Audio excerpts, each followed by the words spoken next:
And who loses if the president is acquitted? Congressman James Comer, a member of the House Oversight Committee, joins me now to talk a little bit more about it. First of all, thank you so much for joining us this morning. We appreciate it as always.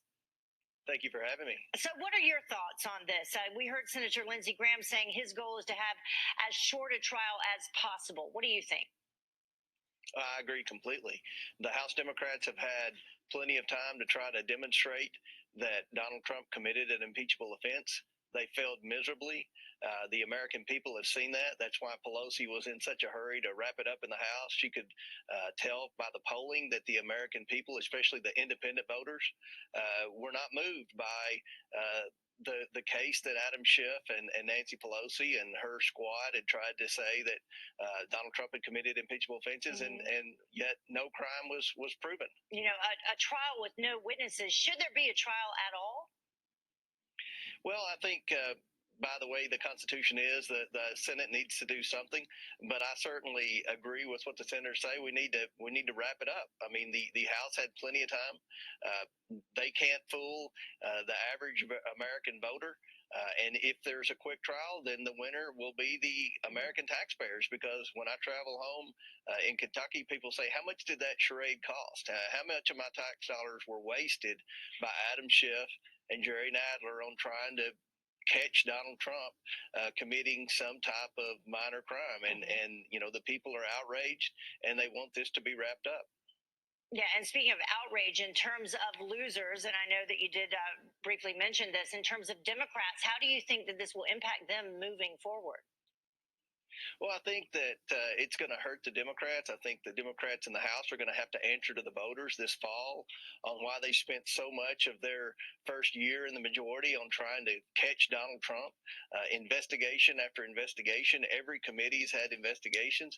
Even on the Education and Labor Committee where I serve, they're constantly parading cabinet secretaries in there. The Oversight Committee constantly trying to subpoena cabinet secretaries just for harassment. The way the Democrats treat them. I mean, the American people want Congress to govern.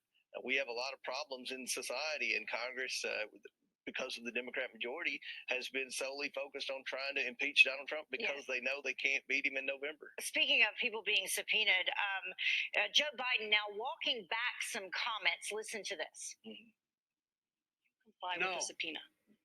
I will not yield to what everybody is looking for here. I would obey any subpoena that was sent to me. All right, so back and forth on that. Should he comply if he is subpoenaed? Should he testify if there are witnesses?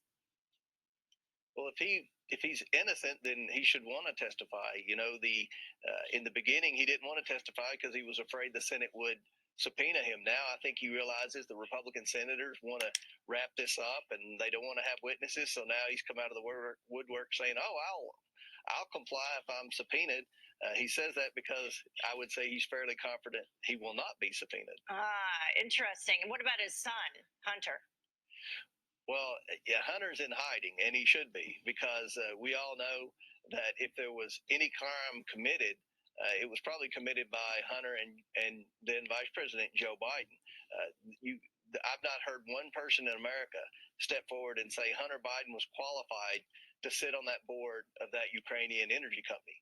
I think we all know he was there because he was then Vice President Joe Biden's son. Yeah. And the question is, did Biden commit the quid pro quo to try to get his son a job? Because by all accounts he's probably not worth a lot on the open market, but as the son of a vice president, then he's worth a considerable amount of money to foreign companies trying to gain influence with the American government. Some folks at Joe Biden's latest rally seem to think quid pro quo was done with some of their chants.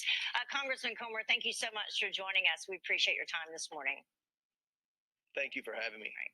Well, the time now is about 20 minutes.